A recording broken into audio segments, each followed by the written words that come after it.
Assalamualaikum warahmatullahi wabarakatuh. Innal hamdalillah nahmaduhu wa nasta'inuhu wa nastaghfiruh wa na'udzu billahi min shururi anfusina wa sayyiati a'malina. May yahdihillahu fahuwal muhtad wa man yudlil falan tajida lahu waliyyan mursyida. Asyhadu an la ilaha illallah wahdahu la syarika lah wa asyhadu anna Muhammadan 'abduhu wa rasuluhu alladzi la nabiyya ba'dah. Wa qala Allah Subhanahu wa ta'ala, ya ayyuhalladzina amanu taqullaha haqqa tuqatih wa la tamutunna illa wa antum muslimun. Wa qala 'azza man qala, ya ayyuhalladzina amanu taqullaha wa qulu qawlan sadida yuslih lakum a'malakum wa yaghfir lakum dhunubakum wa man yuti'illaha wa rasulahu faqad faza fawzan 'azima. Ya ayyuhan nasu taqu rabbakumul ladzi khalaqakum min nafsin wahidah wa khalaqa minha zawjaha wa batha minhuma rijalan katsiran wa nisaa wattaqullaha alladzi tasaaluna bihi wal arham innallaha kana 'alaikum raqiba. Amma ba'du, inna astaqal hadithi kitabullah wa khairal hadi hadi Muhammad sallallahu alaihi wasallam wa syarrul umur muhdatsatuha wa kullu muhdatsatin bid'ah wa kullu bid'atin dhalalah wa kullu dhalalatin finnar. Kaum muslimin dan kaum muslimat, para pemirsa Rosyad TV dimanapun Anda berada, alhamdulillah kembali Allah Subhanahu wa ta'ala memberi kita kemudahan, memberi kita kelapangan waktu dan memberi kita taufik sehingga pada mulai hari ini kita akan membacakan kitab yang baru masih terkait dengan tarbiyatul aulad, yaitu pendidikan untuk anak-anak. Buku yang insya Allah akan kita bacakan yaitu Nidaun ilal murabbin wal murabbiyat litaujihil banin wal banat. Himbauan kepada para pendidik untuk mengarahkan, untuk membimbing anak-anak putra dan putri. Yaitu yang ditulis oleh Syekh Muhammad bin Jamil Zainu. Ikhwan rahimanallahu wa iyyakum. Penulis menyebutkan bismillahirrahmanirrahim. Innal hamdalillah nahmaduhu wa nasta'inuhu wa nastaghfiruh wa na'udzu billahi min syururi anfusina wa sayyiati a'malina. May yahdihillahu fala mudilla lahu wa may yudlil fala hadiyalah. Amma ba'du.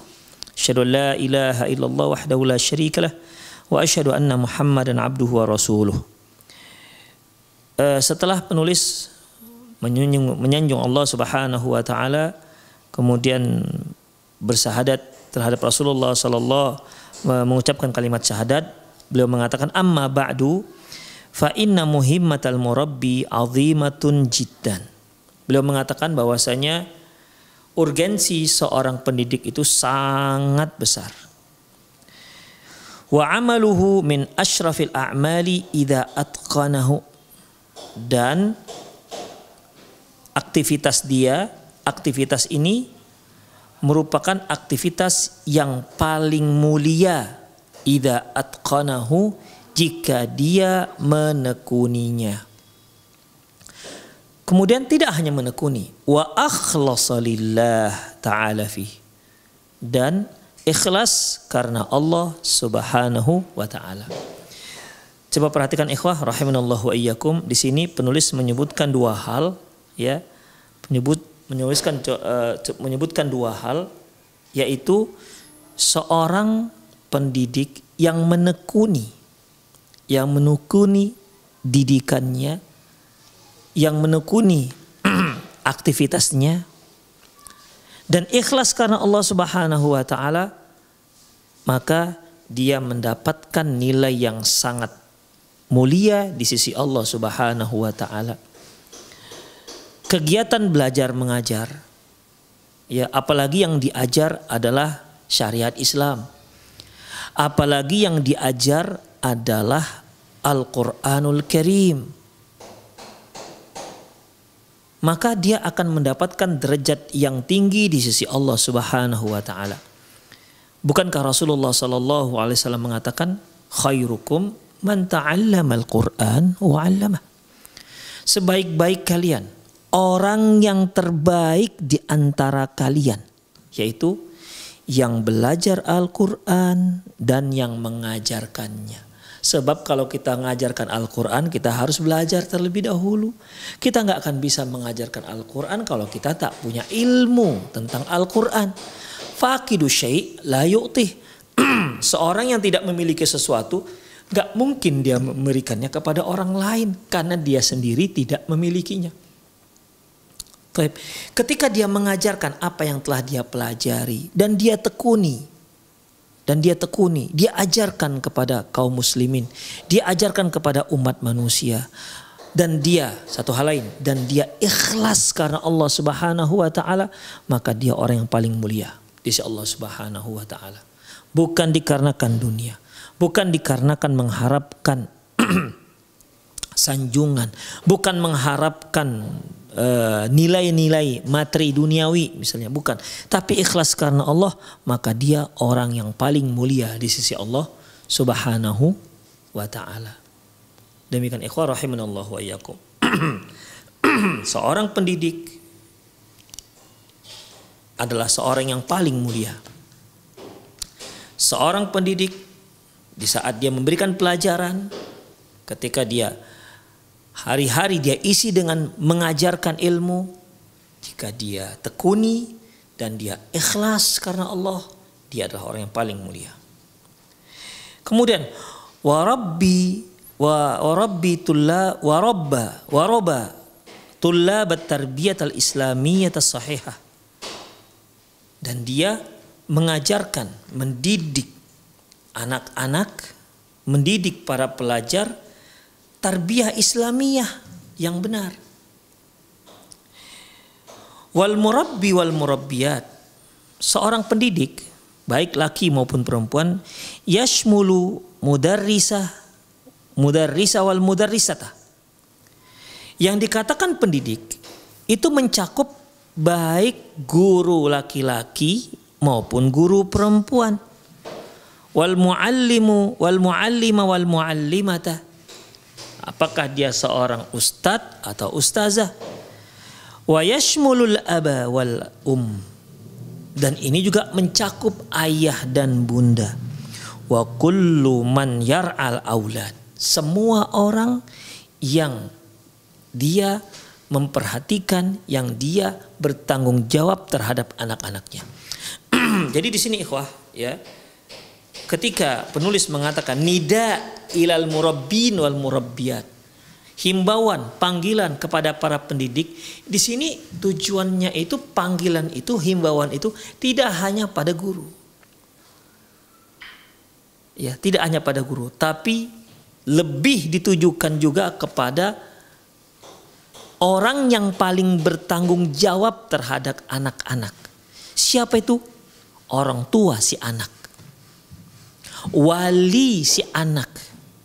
Sebagaimana yang sudah kita maklumi bahwasanya sekolah, pondok pesantren, ma'had, ya, madrasah, ini merupakan lembaga yang sebenarnya membantu orang tua untuk mendidik generasi.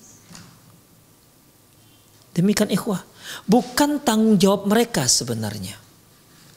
Pada dasarnya anak-anak itu tanggung jawab kedua orang tua. Tanggung jawab amanah yang dipikulkan ke pundak kedua orang tua mereka, ayah dan bunda mereka, bukan kepada sekolah. Adapun sekolah merupakan lembaga yang membuka lembaga di mana lembaga ini membantu para orang tua, para wali murid untuk mendidik generasi. Makanya ikhwah rahimanallahu wa iyyakum, apabila lembaga ini baik, ya, apabila lembaga ini baik dan orang tua, hubungan dengan orang tua juga baik, orang tuanya juga baik, insya Allah objeknya yaitu anak didik, insya Allah biidnillahi ta'ala akan berkembang menjadi baik. Tapi orang tua soleh dan solehah diserahkan anaknya, diamanakan anaknya ke lembaga pendidikan. Di mana lembaga pendidikan di sini tidak menanamkan pendidikan akhlak, maka anak-anak juga akan terpengaruh dengan akan sekolahnya. Atau sekolahnya Masya Allah, guru-gurunya luar biasa, guru-gurunya adalah orang-orang yang soleh, yang solehah. Tapi ketika di rumah orang tuanya bukan orang tua yang soleh solehah, juga itu berpengaruh buruk terhadap si anak.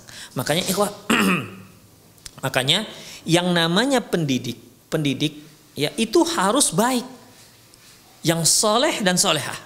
Baik orang tua yang merupakan pengemban pendidikan tanggung jawab yang pertama, maupun pihak sekolah yang membantu pendidikan, yang membantu tugas kedua orang tua. Demikian ikhwah rahimani Allah wa iyyakum. Makanya di sini nida, yaitu himbauan panggilan itu ditujukan kepada semua pendidik, baik para guru maupun para orang tua maupun para wali-wali si santri ataupun murid. Fal mudarrisu murabbi al ajyal. Seorang guru merupakan orang yang bertugas mendidik generasi.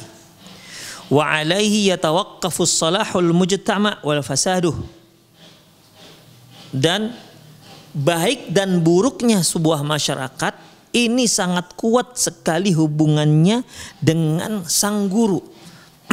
Artinya kalau guru di tempat tersebut bukan guru-guru yang soleh dan solehah, maka akan muncul generasi-generasi yang tidak soleh. Tapi kalau guru-guru adalah guru-guru yang memang guru soleh dan solehah, insya Allah biidznillah ya akan tercipta, akan terlahir generasi yang soleh dan solehah. Jadi rusaknya masyarakat, baik dan buruknya masyarakat tergantung dengan guru.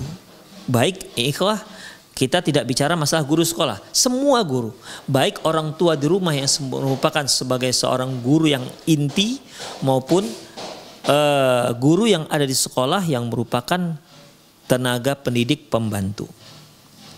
Fa idza qama biwajibihi fit ta'limi fa akhlasa fi 'amalihi wa wajjaha tullabahu nahwa ad-din wal akhlaq watarbiyatal hasanah sa'idat tullab wa sa'ida al-muallimu fid dunya wal akhirah.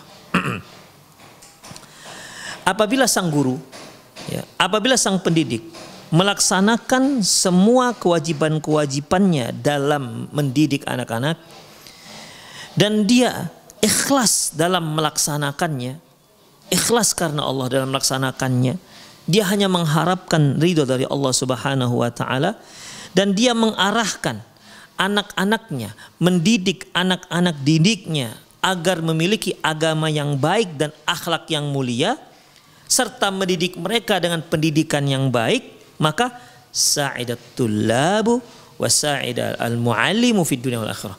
Maka dia akan menjadi dia akan menjadi orang yang paling sejahtera. Maka sejahteralah murid dan sejahtera juga sang guru di dunia dan di akhirat kelak. Demikian ikhwah. Jadi ketika seorang guru mendidikkan didikan yang diniyah, didikan agama, menekankan masalah agama dan akhlak seorang anak, ya, dan dia lakukan itu dengan ikhlas, bukan dikarenakan materi, tuntutan materi, bukan dikarenakan untuk mendapatkan sanjungan dari orang, bukan untuk mendapatkan pujian-pujian dari orang, maka di samping murid akan baik, maka guru juga akan baik. Di samping murid akan sejahtera, guru juga sejahtera. Sejahtera di dunia dan akhirat. Sejahtera di sini ikhwah tidak harus kaya ya. Atau bisa kita artikan sa'idatul labu wa sa'ida muallimu fid dunya wal akhirah. Artinya bahagia. Guru dan murid mereka berdua akan bahagia di dunia dan di akhirat. Demikian ikhwah rahimanallahu wa iyyakum. Kemudian wa qad qala Rasulullah sallallahu alaihi wasallam, Nabi sallallahu alaihi wasallam berkata libni ammihi Ali radhiyallahu anhu, Nabi Shallallahu Alaihi Wasallam berkata kepada anak pamannya Ali bin Abi Thalib radhiyallahu anhu. Apa kata beliau? Fawallah li ayyahdiyallahu bika rajulan khairal laka min humurin na'am. Demi Allah, kata Rasulullah kepada Ali bin Abi Thalib, sungguh Allah memberi hidayah kepada seseorang melalui dirimu itu lebih baik daripada unta merah. Hadis diriwayatkan oleh Imam Bukhari. Saat itu Rasulullah Shallallahu Alaihi Wasallam sedang memberi nasihat kepada Ali bin Abi Thalib. Beliau mengatakan, "Fawallah li ayyahdiyallahu bika rajulan." Demi Allah, Allah memberi hidayah seseorang melalui dirimu. Jadi sebenarnya tetap Allah yang memberikan hidayah, bukan kita. Ya, bukan manusia. Allah memberi hidayah kepada seseorang melalui dirimu, khairun lak, lebih baik untukmu min humurin na'am, daripada unta merah. Demikian ikhwah. Jadi kita sebagai seorang pendidik, sebagai guru, sebagai muallim, sebagai mudarris, dan atau sebagai seorang ayah dan bunda, peluang seperti ini sangat terbentang lebar bagi kita. Tinggal kita mau apa tidak untuk menjalaninya. Ikhlas apa tidak untuk menjalaninya. Demikian. Semua orang tua wajib untuk mengajarkan anaknya. Karena memang anak itu merupakan amanah di bawah, di atas pundaknya. Tanggung jawab dia sebagai seorang tua. Orang tua, dialah yang membuat anak itu hitam dan putihnya. Dialah dasarnya ikhwah. Baik anaknya berasalkan dari dia, apakah baik tidaknya pendidikannya. Buruknya anak itu juga sangat besar pengaruhnya dari pendidikan orang tua. Makanya kan kalau bahasa kita, buah jatuh tidak jauh dari pohonnya.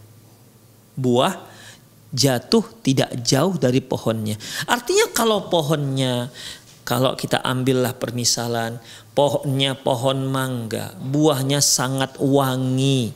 Kemudian daging mangganya tak berserat dan bijinya sangat tipis, mangganya juga besar. Maka bisa dikatakan bahwasanya ya, mangga-mangga yang hasil daripada buah tersebut ya, yang jatuh itu pasti tidak jauh dari pohonnya, dan dia juga akan memberikan buah yang sama seperti buah induknya. Demikian ya. Demikian ikhwah rahimanallah. Walaupun ada mungkin yang tidak sesubur pohon induknya, namun lebih kurang dia sama seperti ayah bundanya. Demikian ikhwah rahimanallah wa ikum. Makanya Rasulullah kan pernah katakan bahwasanya kullu bani Adam yuladu al-fitrah. Kullu mauludin yuladu al-fitrah.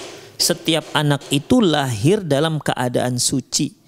Fa'abawahu yuhawwidanihi, kedua orang tuanya lah yang telah membuat dia menjadi Yahudi, wa yumajjisanihi, dan menjadi Majusi, wa yunassiranihi, dan menjadi orang Nasrani.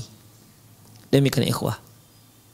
Juga dengan hal-hal yang lain, apabila anaknya misalnya anaknya seorang yang sangat antusias, sangat perhatian dengan ilmu umum, tak perhatian sedikit pun dengan ilmu agama, itu pengaruh dari orang tua. Makanya kita lihat ada orang-orang tua kalau untuk dileskan, dikursuskan anaknya untuk les bahasa Inggris misalnya, Masya Allah luar biasa. Dia mampu mengeluarkan merogoh kocek yang sangat dalam demi agar anaknya mampu berbahasa Inggris.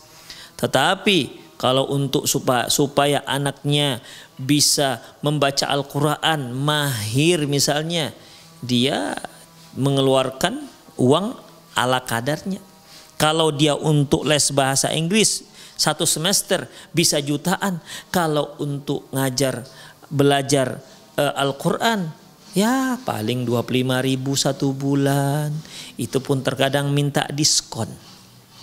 Demikian ikhwah rahimanallahu wa iyyakum. Bahkan kenyataannya ikhwah, banyak yang bertanya kepada saya, Ustadz, anak saya sudah tamat SMA. Saya mau carikan dia untuk kelanjutan.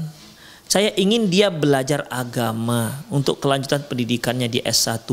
Adakah kampus ataupun universitas yang memberikan pendidikan dengan gratis? Insya Allah. Karena ini belum pernah diajukan kepada saya, Ustadz, anak saya mau masuk ke kedokteran. Adakah kampus ataupun fakultas kedokteran yang memberikan gratis? Belum pernah saya ditanya. Tapi kalau masalah pondok pesantren yang gratis, ma'had yang gratis, madrasah yang gratis, bejibun yang bertanya. Banyak yang bertanya. Kenapa begitu ikhwah? Ya karena ini semua karena perhatian orang tua. Jadi kalau generasi kita tambah lama tambah bobrok, ya, akhlaknya tambah lama tambah bobrok, maka jangan salahkan mereka yang pertama. Salahkan diri kita sendiri sebagai pendidik yang berada di gugus terdepan terhadap melawan dekadensi moral. Kita sebagai orang tua yang harus pertama introspeksi. Demikian ikhwah rahimanallahu wa iyyakum. Ya. Oleh karena itu Allah beri kita amanah berupa anak. Maka kitalah, di tangan kitalah hitam dan putih anaknya ini. Walaupun memang hasil akhirnya Allah yang menentukan. Karena kita hanya berusaha, kita hanya berupaya. Namun setiap dasar-dasar pendidikan, kaedah-kaedah pendidikan Islamiyah, ya, itu sebenarnya bisa mengarahkan anak-anak ini untuk menjadi baik, untuk menjadi saleh dan solehah, untuk menjadi insani yang bertakwa, yang muttaqin, bisa. Itu dasar-dasarnya. Walaupun adalah satu-satu, ya Allah tak beri hidayah. Orang tuanya sudah mengeluarkan semua kekuatan potensinya dan semua daya fikirnya, ternyata anak tetap menyimpang. Maka qadarallah masyafa'ala, innallahu wahad, hanya Allah lah yang memberi hidayah. Demikian. Tapi kita dituntut oleh Allah untuk berupaya. Kita dituntut oleh Allah Subhanahu wa taala untuk berupaya terlebih dahulu. Demikian ikhwah rahimani Allah wa iyyakum. Ya, kita harus punya upaya. Mengenai hasil, dia milik Allah Subhanahu wa taala. Ya, seperti berkata Rasulullah SAW ketika dia berkata kepada anak pamannya Ali bin Abi Thalib, li ayyahdiyallahu bika rajulan khairul laka min humur na'am. Allah memberi hidayah kepada seseorang melalui dirimu. Berarti kan kita itu sebagai perantara hidayah. Ini kan berarti memang Allah Subhanahu wa taala ingin memberi kita kebaikan. Ya. Makanya perantara ini butuh orang-orang yang ikhlas. Butuh orang-orang yang memang mencintai perannya dalam masalah ini. Sehingga Allah pilih dia sebagai perantara hidayah. Masya Allah. Luar biasa. Semua kita ingin ikhwah. Semua kita ingin menjadi perantara hidayah. Allah memberi hidayah kepada seseorang tapi melalui kita. Itu luar biasa fadilahnya. Allah memudahkan seseorang baca Al-Quran tapi melalui kita. Kita yang mengajarkannya. Kita yang mengenalkan dia dengan huruf hijaiyah sehingga dia bisa baca Quran. Allahu Akbar. Setiap dia baca Quran mengalir ke kita pahalanya. Mati kita yang ngajarkan, dia masih terus baca Quran, ngalir kepada kita pahalanya. Seorang belajar sholat, kita yang mengajarkan. Kita yang mengajarkan dia sholat. Kita yang mengajarkan dia bagaimana sunnah-sunnah sholat. Yang kata Rasulullah, Sallu kama ra'aitumuni usolli. Salatlah kalian sebagaimana kalian melihat aku salat. Apalagi kita diserahkan, Ustadz kami mau belajar salat. Allahu Akbar. Maka jangan sia-siakan itu semua. Mereka melaksanakan apa yang kita ajarkan sesuai dengan sunnah Rasulullah SAW. Setiap kali mereka melakukan, mengalir ke kita pahalanya. Gak ada yang rugi ikhwah. Sampai mati kita, ya, pahala terus mengalir kepada kita. Semua kebaikan yang kita ajarkan dilaksanakan oleh orang yang kita ajarkan, maka mengalirlah pahalanya kepada kita. Demikian ikhwah. Makanya kita kalau ada orang yang kita ajarkan, Allah mudahkan dia mengamalkan apa yang kita ajarkan. Ingat, itu dikarenakan Allah Subhanahu wa taala. Allah beri dia hidayah melalui kita. Karena nggak semua orang yang kita ajar bisa, yang nggak semua orang yang kita ajar mendapat menerima apa yang kita ajarkan. Ada yang menerima tapi tak diamal-amalkan. Demikian ikhwah. Jadi kalau ada orang yang dia menjadi seorang yang sunnah, mengikuti sunnah Rasulullah, yang konon katanya dikarenakan dia mendengar kita ketika kita ceramah, maka jangan bangga dengan kita. Jangan. Kenapa? Yang memberi dia itu hidayah Allah Subhanahu wa taala, bukan kita. Kita perantara. Jadi karena melalui kita, Masya Allah ya Allah, nikmatmu ya Allah. Demikian. Sanjungan itu hanya kepada Allah Subhanahu wa taala yang telah menjadikan kita sebagai perantara hidayah untuk dia. Li ayyahdiyallahu bika rajulan khairul laka min humur na'am. Allah memberi hidayah kepada seseorang melalui dirimu itu lebih baik ketimbang unta merah. Unta merah pada waktu itu adalah kendaraan yang paling mewah, yang paling mahal. Demikian ikhwah rahimanallah wa iyyakum. Wa qala sallallahu alaihi wasallam, Rasulullah sallallahu alaihi wasallam bersabda, muallimul khair yastaghfir lahu kullu syai. Sungguh orang yang mengajarkan kebaikan, muallim, mengajarkan khair, orang yang mengajarkan kebaikan, maka semua benda akan memohonkan ampun kepada Allah untuk dia. La ilaha illallah. Semua benda mohon kepada Allah agar Allah mengampunkan dosa orang yang mengajarkan kebaikan. Hatta al-haytana fil bahr, sampai-sampai ikan yang ada, seluruh ikan yang ada di lautan. Bayangkan ikhwah, berapa miliar ikan yang ada di lautan. Yang jelas lebih banyak ketimbang umat manusia. Yang besar-besar saja miliaran, apalagi yang kecil-kecil. Mungkin para pemirsa pernah lihat ikan asin kecil-kecil itu, udang kecepi misalnya, ya. Ikan yang kecil-kecil yang biasa jadikan ikan asin. Demikian ikhwah. Yang selalu bergerombol, sekali begitu dapat itu bisa ribuan ekor karena dia kecil-kecil. Bayangkan ikhwah. Itu semua memohonkan kepada Allah agar Allah mengampunkan dosa orang ini. Begitulah mulianya seorang pendidik. Dan ingat, itu bukan hanya guru, tapi yang paling terdepan adalah kedua orang tua. Kedua orang tua itu merupakan guru yang terbesar bagi si anak.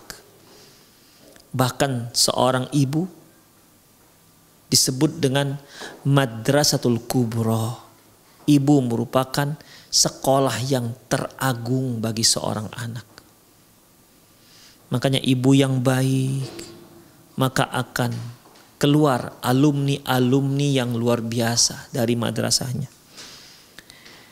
Wa idza ahmalal muallimu wajibahu, apabila seorang guru, apabila seorang pendidik mengabaikan kewajibannya, wajjahat tulab nahwal inhiraf, apalagi sampai mengarahkan anak-anaknya pada penyimpangan, wal mabadi'i al-haddamah, dan prinsip-prinsip yang membuat kehancuran, wassulukis sayyi'ah, dan akhlak yang buruk, saqiyat tullab wasaqiya wasyaqiya syaqat tullab wasyaqal muallim, maka celakalah si murid, lebih lagi pendidiknya juga lebih celaka. Karena dia telah mengarahkan, mengajarkan kepada anak muridnya sesuatu yang rusak, sesuatu yang salah. Ikhwah, sebagaimana yang telah kita sebutkan tadi, apabila kita mengajarkan sesuatu yang baik kemudian dilaksanakan oleh murid kita, maka kita mendapatkan pahalanya sampai kita mati. Selama dia laksanakan, maka kita terus mengalir pahala untuk kita. Ini yang disebut Rasulullah sallallahu alaihi wasallam, "Idza mata ibnu Adam inqata'a amaluhu ila min salasin." Apabila anak Adam itu meninggal, maka terputuslah amalannya kecuali dari 3 hal. Artinya apa? Dia nggak bisa beramal lagi kalau dia sudah meninggal dunia. Tapi bisa pahalanya mengalir seolah dia itu beramal padahal sudah meninggal. Pahalanya tetap bertambah, ya. Padahal sudah meninggal. Apa itu? Al-ilmu yuntafa'u bihi. Ilmu yang bermanfaat. Kemudian sedekahul jariyah, sedekah jariyah. Kemudian waladun saleh yad'ulah, anak yang saleh yang mendoakannya. Demikian ikhwah rahimanallah. Itu kalau kita ajarkan yang baik. Demikian juga sebaliknya. Apabila kita mengajarkan sesuatu yang buruk kepada anak-anak kita, kepada anak-anak didik kita, kepada siswa dan siswi kita, kemudian mereka melakukan apa yang kita ajarkan kepada mereka, maka kita akan mendapatkan dosa. Mati kita sementara dosa itu masih dilakukannya, maka mengalirlah dosa itu terus kepada kita. Demikian ikhwah. Makanya Rasulullah pernah katakan, "Man sanna sunnatan hasanatan falahu ajruhu wa ajru man amila biha." Barang siapa yang melakukan sunnah yang baik dan mengajarkannya, maka dia mendapatkan pahala dan pahala orang yang ikut mengamalkannya. Wa man sanna sunnatan sayyi'atan, dan barang siapa yang mengajarkan sesuatu yang buruk, fa alaihi wizruhu wa wizru man amila biha, maka dia mendapatkan dosa karena dia telah melakukan dosa, wa wizru man amila biha, dan dia juga mendapatkan dosa orang yang telah mengamalkan, ikut mengamalkan dosa tersebut. Jadi dia double dapatnya. Ya. Setiap kali dia melakukan itu dosa. Diajarkan dosa itu kepada muridnya, dilakukan oleh muridnya, dia juga dapat dosa. Mati dia sementara muridnya masih melakukan dosa tersebut, maka mengalirlah dosa tersebut kepada dirinya. Na'udzubillah min dzalik. Demikian ikhwah rahimanallah wa iyyakum. Kalau sudah seperti ini, celakalah murid dan guru-guru.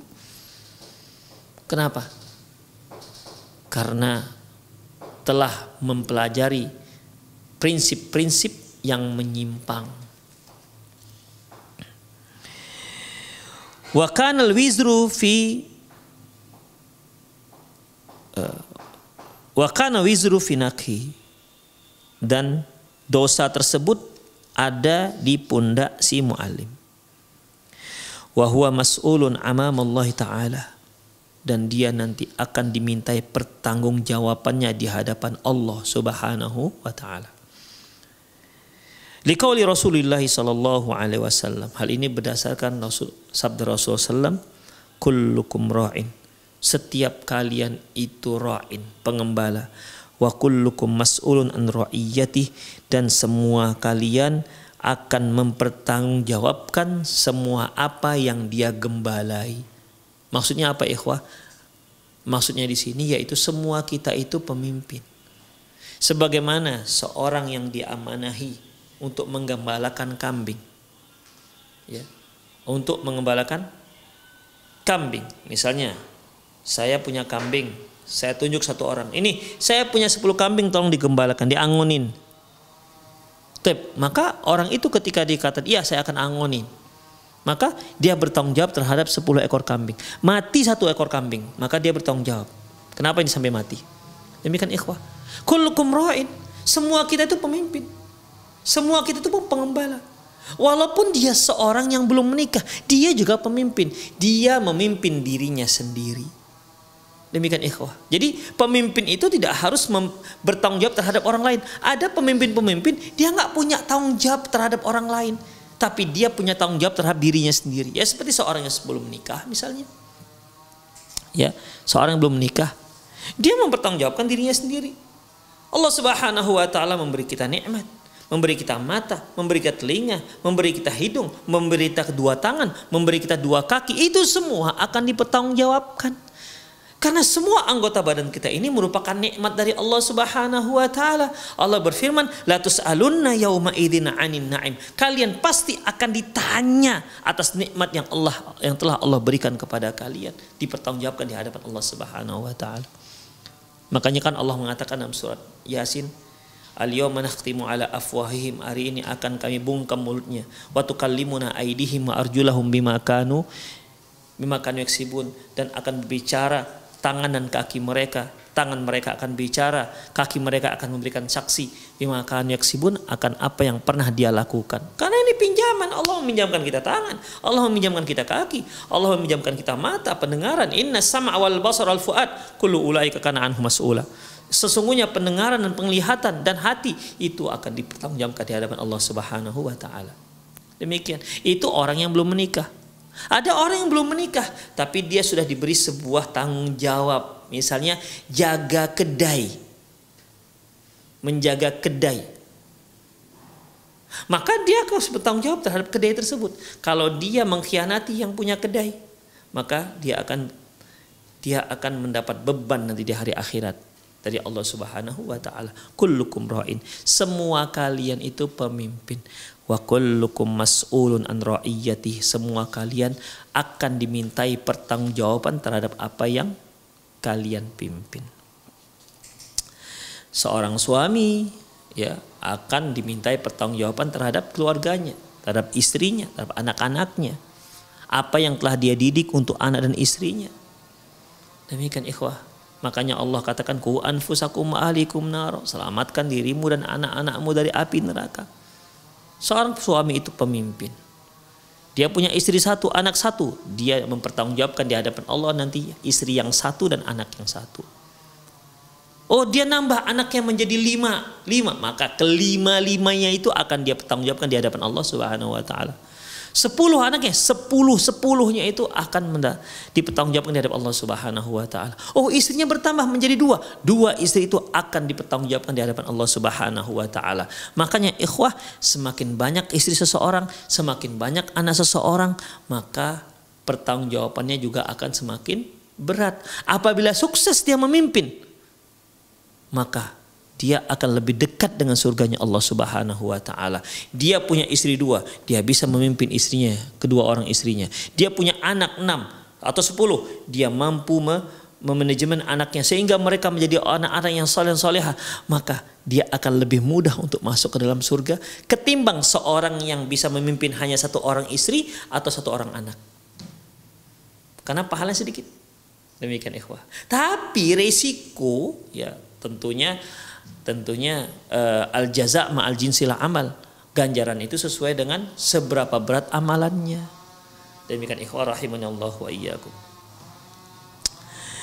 Kemudian hadis ini kullukum ra'in wa kullukum mas'ulun ra'iyati. Semua kalian itu pemimpin, semua pemimpin akan dimintai pertanggungjawabannya.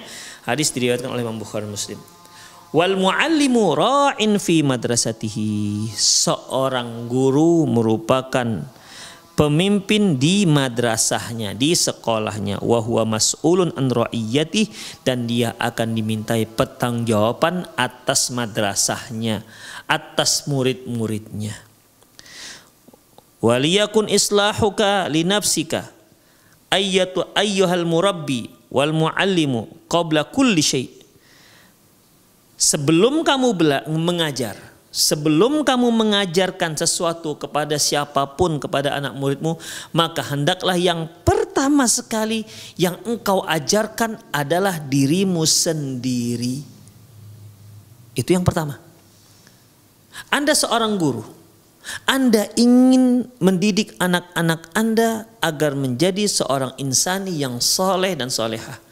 Maka yang paling utama, yang pertama dan yang utama adalah Anda mensolehkan diri Anda terlebih dahulu. Pastikan diri Anda sudah baik, barulah Anda bisa mengajarkan kebaikan kepada orang lain. Karena modal seperti ini lebih mudah orang menerima kebaikan.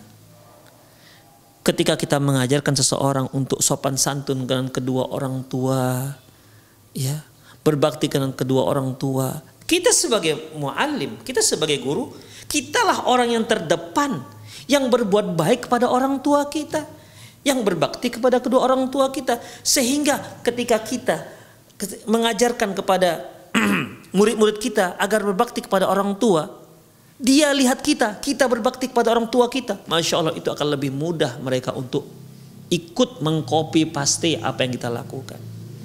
Kan ikhwah.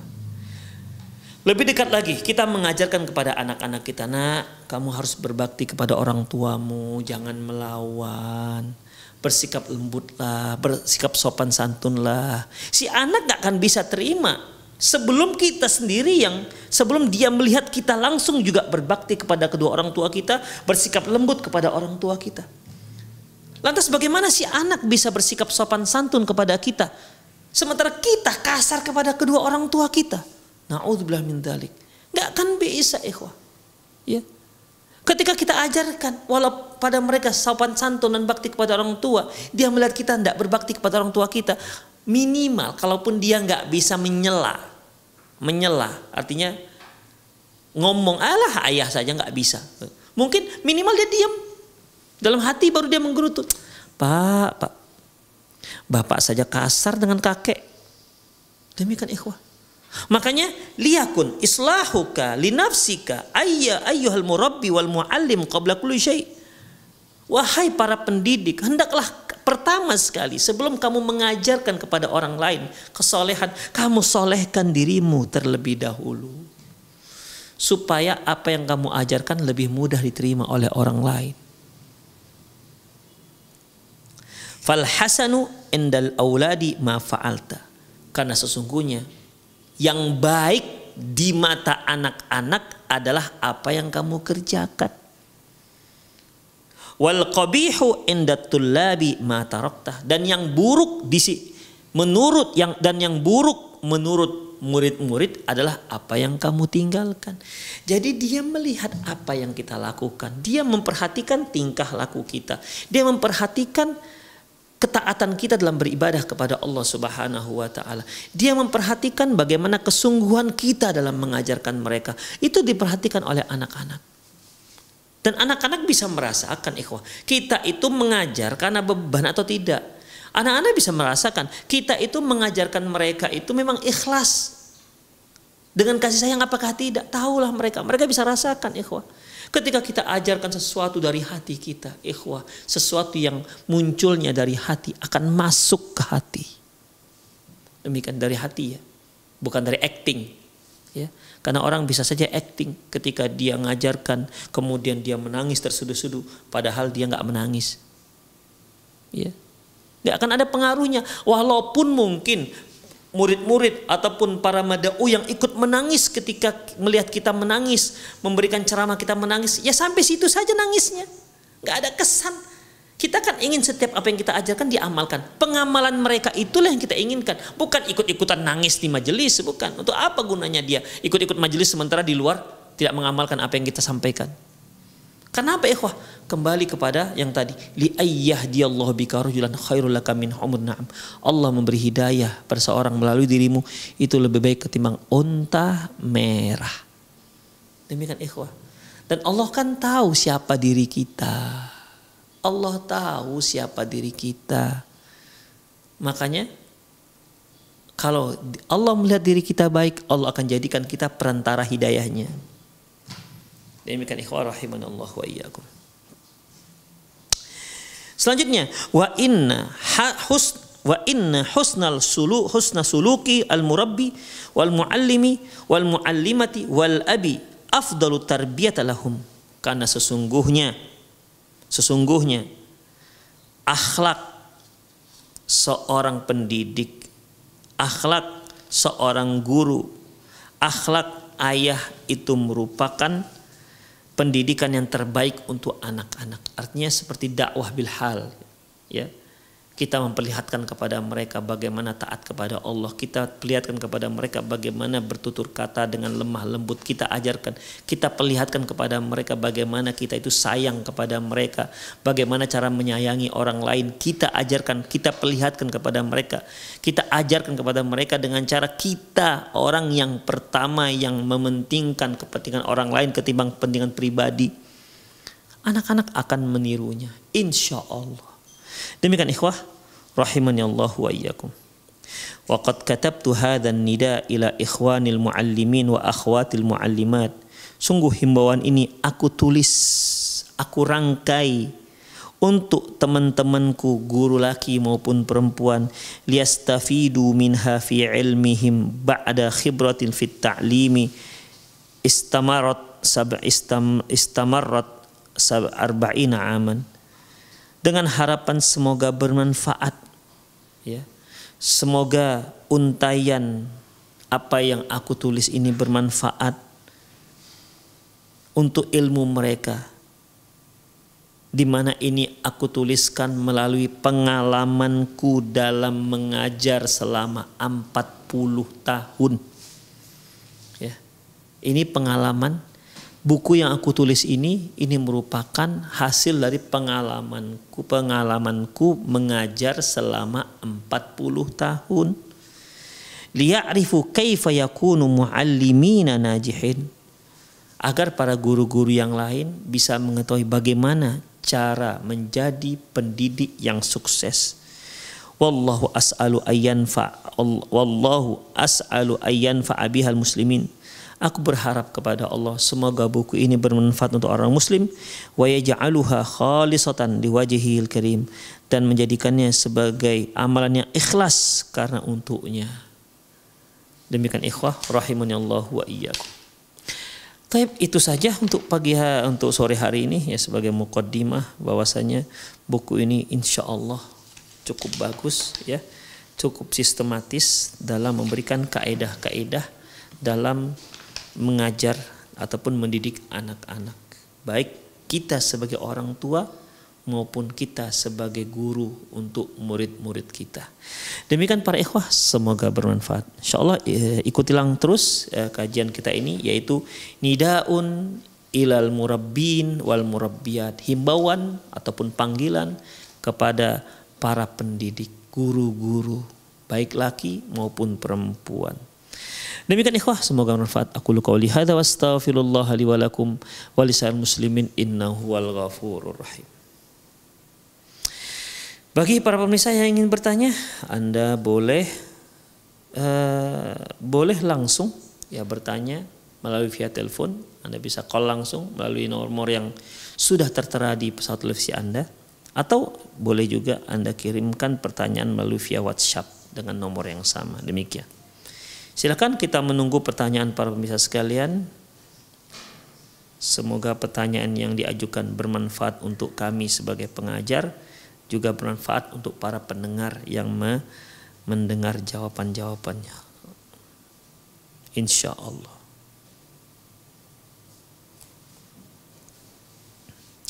Jadi kalau kita lihat tadi buku yang simple ini, ikhwah, ini merupakan penuangan dari pengalaman-pengalaman, ya, yang telah dirasakan, yang telah dilihat oleh si penulis, yaitu Muhammad bin Jamil Zainu, Syekh Muhammad bin Jamil Zainu, ya, di mana beliau telah mengajar selama 40 tahun. Insyaallah pengalaman mengajar yang cukup lama, 40 tahun. Jadi kalau beliau baru mulai mengajar, ada anak yang baru lahir, ya,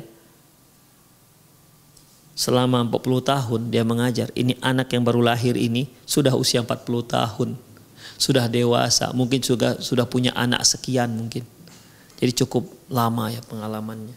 Semoga buku ini bermanfaat untuk kita.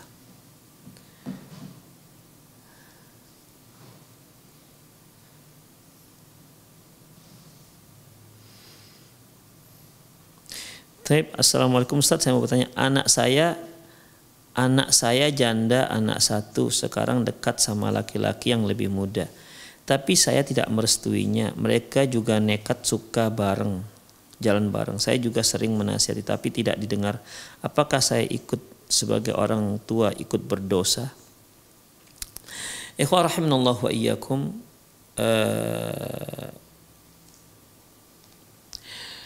Kalau sudah anak dewasa seperti ini, ya, kita sebagai orang tua hanya mengarahkannya, ya, hanya mengarahkannya. Demikian ikhwah rahimani Allah wa iyyakum.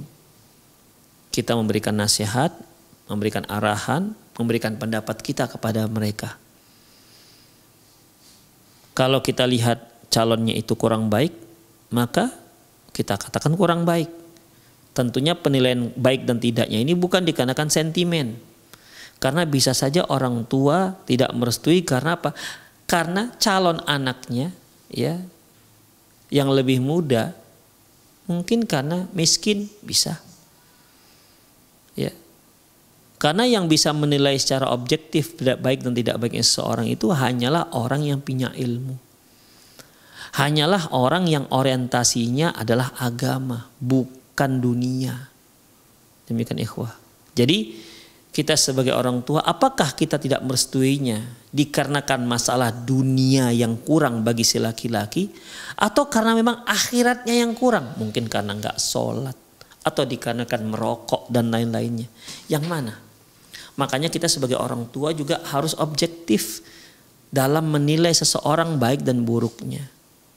Demikian ikhwah. Taib, kita menganggap diri kita sudah objektif dalam menilai. Kita nasihati anak kita yang sudah janda tersebut, namun tidak juga berhasil. Dia tetap jalan bareng, bahkan nekat pergi bareng. Maka ikhwah rahimanallahu wa iyyakum, kalau sudah seperti ini, selama dia si laki-laki masih muslim, sudahlah. Daripada mereka nanti berbuat maksiat, restukan sajalah, diresmikan saja, nikahkan, dah selesai.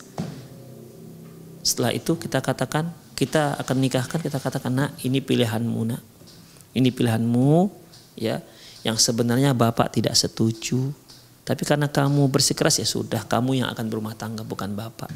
Jadi kalau terjadi apa-apa, bapak sudah memberikan nasihat kepadamu, jadi bapak tidak bertanggung jawab.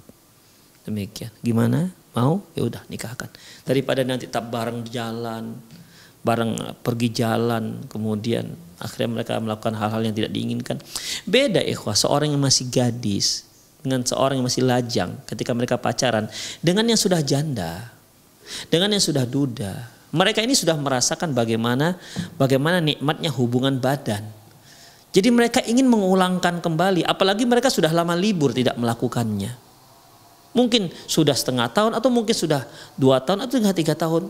Ketika mereka suka sama suka dan mereka jalan bareng, ini kemungkinan zinanya itu lebih besar ketimbang seorang yang masih gadis, seorang yang masih pejaka. Demikian ikhwah, ya. Jadi oleh karena itu nasihati terlebih dahulu. Kalau memang bersikeras, ya sudah, ya, nikahkan. Karena itu insya Allah lebih baik untuk agama mereka. Ya, semoga Allah Subhanahu Wa Taala memberikan mereka hidayah. Allahu a'lam bishawab. Ingat, mereka sudah dewasa, ya, apalagi sudah punya anak. Demikian. Allahu a'lam bishawab. Bagaimana cara menghadapi anak yang berteman dengan berbeda agama sampai ingin berniat untuk serius dengan teman wanitanya, sedangkan orang tua sudah menjelaskan tentang larangan menjalin hubungan dengan beda agama, tapi anaknya tetap ingin membuktikan kalau mereka ingin berusaha dan teman wanita pun punya keinginan untuk jadi mu'alaf. Jazakumullah khair. Sekarang masalahnya, kenapa kok ini anak bisa ketemu dengan wanita ini? Gimana caranya? Gimana jalurnya? Kita jangan menilai setelah jadi. Kamu kok suka dengan wanita yang beda agama? Orang menyukai lawan jenis yang beda agama. Ini kan tidak kira-kira sekonyong-konyong gitu datang. Kan tidak. Itu ada prosesnya mengapa sampai ke sana. Coba Anda sebagai orang tua, coba teliti. Di mana masalahnya ini? Coba diruntut. Kenapa bisa seperti ini? Demikian ikhwah rahimanallahu wa iyyakum. Ya nggak akan mungkin anak tiba-tiba lahir dari rumah kita bagus-bagus, kita didik di rumah dengan ilmu agama, tiba-tiba dia ingin seorang perempuan jatuh cinta pada seorang perempuan yang beda agama. Kan tidak mungkin. Ini ada proses, ya, proses. Jangan sesali hasilnya. Karena hasil itu mulai proses. Demikian ikhwah, semua di dunia ini proses. Kenapa seorang anak durhaka kepada orang tuanya? Itu juga proses, hasil dari sebuah pendidikan. Dan itu kembali kepada kedua orang tua. Makanya yang pertama, ya cobalah diruntut dahulu, diperhatikan di mana salahnya kita ini. Kenapa kok tiba-tiba anak kita senang dengan wanita mu'alaf, wanita yang beda agama? Coba introspeksi. Apa yang telah kita lakukan pada anak kita? Dari sisi sikap kita, perhatian kita pada dia masalah agama, atau sekolah kita tempatkan, kita amanahkan anak kita, di mana kita letakkan? Coba perhatikan, ya. Demikian ikhwah rahimanallahu. Ya, gimana lah Ustadz? Ya kesalahan kami lah. Mungkin karena kami membebaskan dia berteman dengan siapa saja, atau kami serahkan anak kami di sekolah yang tidak memperhatikan nilai-nilai agama, akhirnya seperti ini. Ya kalau begitu Ustadz, oke lah kami salah. Terus gimana solusinya? Solusinya ibu dan bapak nasihati semaksimal mungkin. Semaksimal mungkin. Kalau ibu dan bapak nggak sanggup, cari orang yang bisa memahamkan si anak. Cari. Demikian ikhwah. Karena kalau anak-anak ini ya remaja misalnya masih usia 20, itu cinta mereka itu masih cinta buta, masih cinta-cinta monyet. Dia tertarik, dianggap dia cantik, dianggap dia cocok, nyaman, udah anggapnya udah berumah tangga, selesai masalahnya. Dia merasa bahwasanya rumah tangga, kalau dia berumah tangga dengan si dia ini, rumah tangga yang penuh aroma wangi, yang rumah tangganya akan bertabur bunga-bunga mawar. Demikian, dengan harum semerbak, itu yang dibayangkan. Mereka nggak tahu bahwasanya rumah tangga itu punya lika-likunya. Ada duri-duri yang tajam yang harus dilalui. Mereka belum tahu itu. Makanya ikhwah rahimanallahu iyyakum, kita hanya bisa mengarahkan, memberi nasihat. Kita nggak sanggup cari orang yang bisa menasihati. Enggak juga, sudah melakukan berbagai macam, enggak juga. Ya serahkan pada Allah Subhanahu wa taala. Ya sudahlah nak, mau bagaimana lagi. Tapi ingat, kalau dia sampai pada titik itu dikarenakan kelalaian kita dalam didiknya, dikarenakan karena kita tak perhatikan sekolah tempat kita sekolahkan dia, kita ikut andil dalam dosa si anak. Jika memang ternyata nanti rumah tangganya kacau. Demikian, Allahu a'lam bishawab. Berarti orang tua juga lebih dahulu untuk istighfar kepada Allah Subhanahu wa taala. Demikian ikhwah rahimani Allah wa iyyakum.